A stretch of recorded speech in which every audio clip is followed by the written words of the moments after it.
तर चला मंडळी, तर चला आज मी घरी आल्याच्या नंतर माझ्या वहिनीने मस्तपैकी शिरा बनवलेला, एकदम मस्तपैकी तुपात बनवलेला.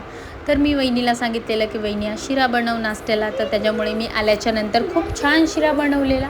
तर मस्तपैकी आम्ही बेडरूममध्ये बसलेलो खायला. तर तेवढ्यात छोटा गोलू आला. तर छोट्या गोलूला त्याची मम्मा चारत होती, तर नाही त्याला माझ्याच प्लेटमधनं खायचं होतं. मग त्याच्यामुळे माझा चम्मच घेऊन तो खात होता आणि त्याला खूप जोराने पोळलं. तर तो एकदम असा वेगळाच करत होता तोंड. तर त्याच्यामुळे मग मी त्याला सांगत होते की गप मम्मा खाऊ घालत आहे, त्याच्याकडेच खा, माझ्या ताटातनं कशाला खातोयस.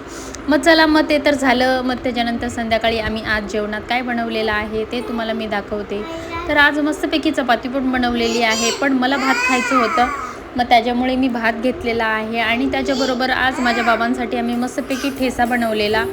तर तो ठेचा पण म्हणजे वाटून घेतलेला आणि म्हणजे थोडंसंच तेल टाकून फ्राय केलेलं त्याला, आणि त्याच्याबरोबर मस्तपैकी वरण बनवलेलं. तर आज मी ठेचा आणि वरणासोबत खाणार आहे. आणि त्याच्याबरोबर मी पापड पण तळले होते. तर पापड लिझर पापड पण होते आणि तांदळाचे पापड पण होते. तर खूप छान होतं जेवण. तर या मंडळी तुम्ही पण